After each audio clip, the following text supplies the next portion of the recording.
Most people will never be told what you're about to hear. Not because it's false, but because it changes how you relate to money forever. You've probably been taught that wealth comes from effort, from working harder, from pushing longer, from sacrificing more. And yet, some people seem to attract money without struggle, while others work endlessly and remain stuck. This is not coincidence, and it is not luck. There is a spiritual law that governs money, an invisible rule that has been understood for centuries, but rarely explained openly. Not because it is dangerous, but because it removes excuses. The moment you understand this law, money stops feeling random. Success stops feeling unfair, and effort alone no longer feels like the answer. Most people will hear this and dismiss it. Some will misunderstand it. Very few will sit with it long enough to see the pattern. If you're still listening right now, that already says something. Because this law does not respond to desire. It does not respond to need. And it does not reward struggle. It responds to something else entirely. And once you see it, you'll start noticing why certain people always seem to be in the right place, at the right time, with the right opportunities. This is the part that's never explained. From a young age, most people are taught the same idea about money, that if you work hard, stay consistent, and do the right things, money will eventually follow. It sounds reasonable. It sounds fair. And on the surface, it feels true. Society praises effort. It rewards visible struggle. And it teaches that sacrifice is noble. So people tie their worth to how much they work. They measure progress by how tired they are. They believe that if they just push a little harder, something will finally change. This belief is reinforced everywhere. In schools, in families, in workplaces, even in motivational advice. Work harder. Never give up. Grind now, enjoy later. And for many people, this becomes a lifetime philosophy. But here's the quiet problem. Hard work does not guarantee wealth. Effort does not guarantee freedom. And struggle does not impress money. You can find millions of people who work relentlessly and remain financially stuck. At the same time, you can find others who appear calm, patient, and unhurried. Yet money flows toward them with surprising ease. This creates confusion, because if effort is the rule, then the results should be consistent. But they're not. And this inconsistency is where most people either get frustrated or stop asking questions. Instead of questioning the belief itself, they assume something is wrong with them. They work longer hours. They push themselves harder. They add more pressure. But pressure is not alignment. And exhaustion is not proof of progress. The common belief about money is not completely wrong, it's incomplete. And incomplete beliefs are the most dangerous ones, because they feel true while quietly blocking the outcome they promise. Here is where things begin to feel uncomfortable, because once you accept the idea that hard work alone creates wealth, you also accept something else without realizing it. You accept that money is outside of your control, that it arrives only after enough effort has been proven, that it is something you chase, not something that responds. This is where the problem begins. Money does not respond to effort in the way people are taught. If it did, the most exhausted people would be the wealthiest, and the calmest people would have the least. But reality shows the opposite far too often. There are people who work themselves to the edge of burnout, yet remain financially unstable for decades. And there are others who move quietly, deliberately, almost slowly, yet opportunities seem to arrange themselves around them. This is not because one group is smarter, and it is not because one group is luckier. It is because effort is visible, but money responds to something invisible. This is the part most people never stop to examine. Because effort feels productive, it feels moral, it feels like control. But money is not moved by feelings, and it is not impressed by struggle. In fact, struggle often creates the very conditions that repel it. When effort is driven by fear, by urgency, by desperation, by the need to escape, it sends a signal. Not a spoken one, not a conscious one, but a signal nonetheless. And money, like all systems of exchange, responds to signals before actions. This is why two people can perform the same task, with the same skill, for the same number of hours, and receive completely different outcomes. One feels stuck, overlooked, and undervalued. The other seems to move forward effortlessly. The difference is not the work. It is the relationship to the work. This is where most people make a critical mistake. They try to solve a relationship problem with more effort, more hours, more pressure, more force. But force does not attract, and pressure does not persuade. If anything, it narrows perception. It causes people to focus on immediate survival instead of long-term positioning. And money does not move toward people who are reacting. It moves toward people who are positioned. This is rarely explained, not because it is complex, but because it challenges deeply held beliefs. Beliefs about fairness, beliefs about worth, beliefs about how the world is supposed to work. So instead of questioning the belief, most people double down on it. They tell themselves they just need to try harder, wait longer, push further, and the cycle continues. But there is a moment, quiet, subtle, and easy to miss, when some people realize something is off. They notice patterns. They notice that money seems to follow calm decision-making, that it prefers clarity over chaos, that it responds to direction more than desperation. This realization is uncomfortable at first, because it suggests that effort is not the primary lever. And if effort is not the lever, then something else must be. And that something else is the law most people never hear explained clearly. Not because it is secret, but because it requires a different way of seeing. And most people are too busy trying to force outcomes to notice how outcomes actually form. This is where most explanations rush. And that is exactly why they fail. Because the law that governs money cannot be understood through definition alone. It must first be noticed. Long before modern economics, long before banks, currencies, and financial systems, this law was already understood. Not as a theory, but as an observation. Ancient philosophers spoke about it quietly. Merchants practiced it without naming it. Rulers structured entire systems around it. They understood something simple, but unsettling. Money does not behave like a reward. It behaves like a response. It responds to conditions, to positioning, to alignment. This is why the same action can produce wildly different results depending on who performs it and from what internal state. This law does not care about fairness. It does not measure morality. And it does not negotiate with desire. It simply responds. And once you begin to see money as a responsive system, rather than a prize to be earned, many things stop making sense the old way. Why people with confidence but little effort often outperform those with effort but no clarity. Why timing matters more than intensity. Why patience often outperforms urgency. Why restraint can be more powerful than force. This law was never hidden behind locked doors. It was hidden in plain sight. Because it does not announce itself. It reveals itself through patterns. Patterns in who receives opportunities. Patterns in who is trusted. Patterns in who is repeatedly placed in advantageous positions. Most people never connect these patterns because they are trained to focus on visible actions, not invisible dynamics. They are taught to track hours, not alignment.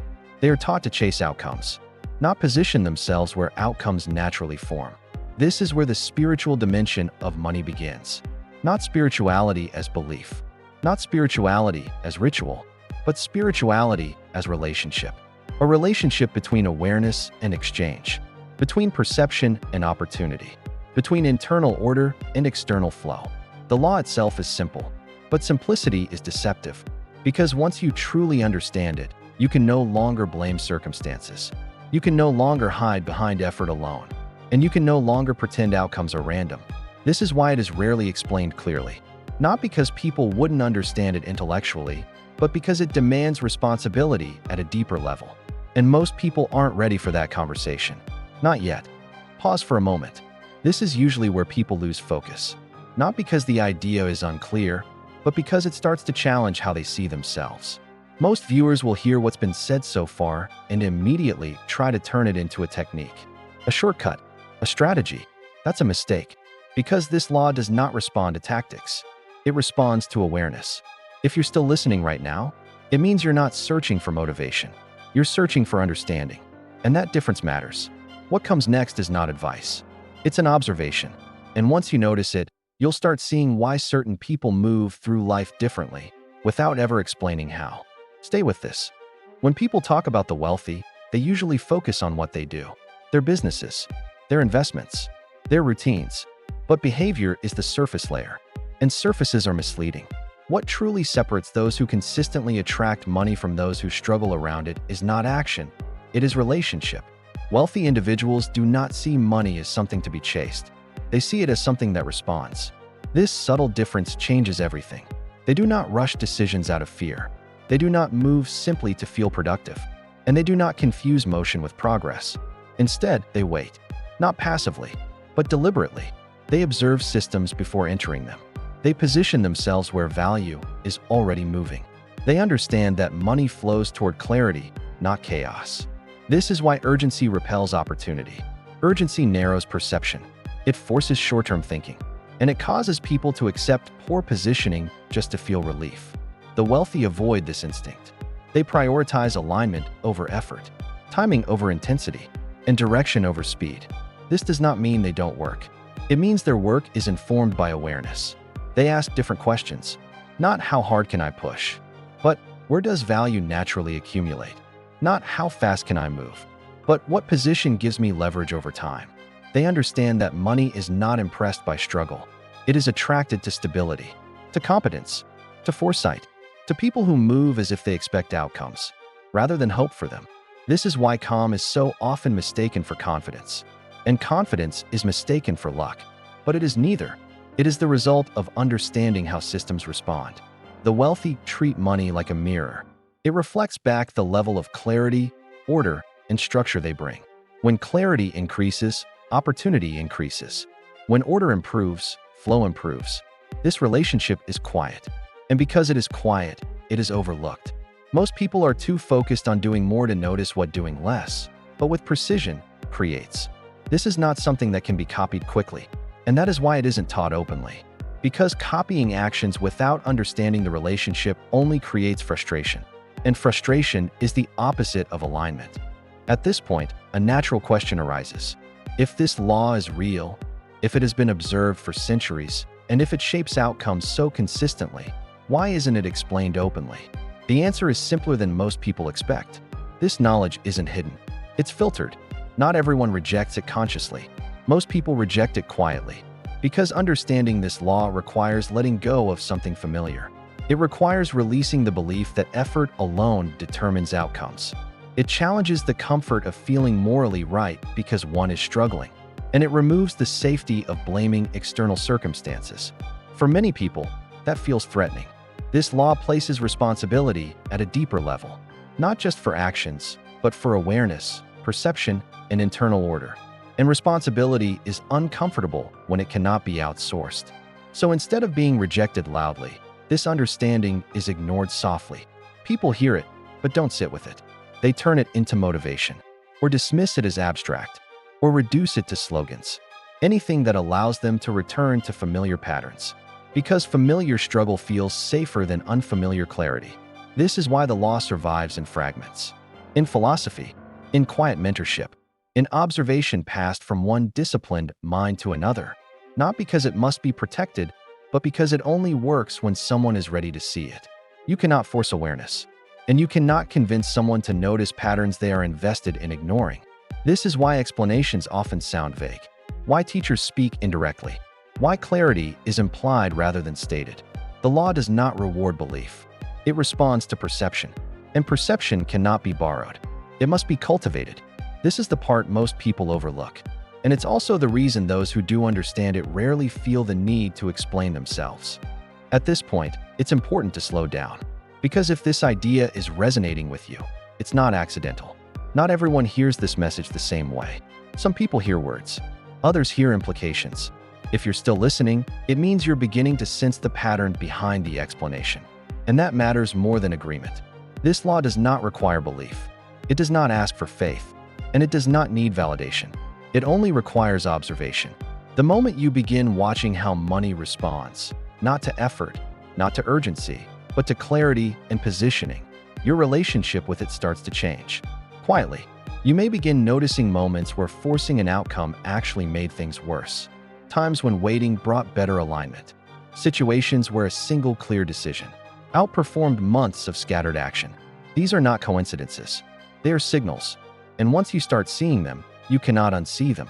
This is where responsibility shifts, not as pressure, but as awareness. You stop asking, why is this happening to me? And begin asking, what am I signaling? You start noticing how your internal state shapes your external interactions, how clarity changes conversations, how calm changes timing, how restraint changes leverage. This is not about becoming passive, and it is not about doing less. It is about doing what aligns instead of doing what relieves anxiety. Most people never reach this point because it requires sitting with discomfort instead of escaping it. But if you're here, it suggests you're capable of that stillness. And stillness is where perception sharpens. This is how the law begins working in your favor. Not because you control it, but because you finally stop working against it. What we've explored today is not something you finish understanding in one sitting. It unfolds. You'll notice it later, in decisions you delay instead of rushing, in opportunities that appear when you stop forcing outcomes, in the way certain doors open quietly, without struggle. And that's intentional, because real understanding doesn't arrive loudly. It integrates slowly. This channel exists for people who sense that life is governed by deeper principles than what is commonly discussed. Not motivation, not surface-level success, but the unseen laws that shape outcomes over time. This is Access to Success. Behind this channel is a philosopher, someone who has spent years observing human behavior, patterns of wealth, spiritual laws, and the quiet mechanics of alignment. If you're someone seeking advice, counseling, consultation, or deeper guidance in life, you are not alone. You can reach out directly. Message +234 704 325 6936 and make sure you mention that you're coming from Access to Success on YouTube. There is also a private discussion web chat group where these ideas are explored more deeply, without noise, without distraction. If this video made you pause, if it made you think differently, if it felt calm instead of chaotic, then this channel is for you. Subscribe. Not for notifications, but so you don't lose access to ideas that refine how you move through the world. More videos like this are coming, each one revealing another layer, each one building on what you've already begun to notice. And the next one will challenge an assumption most people never question. Stay aware. Stay aligned. This is Access to Success.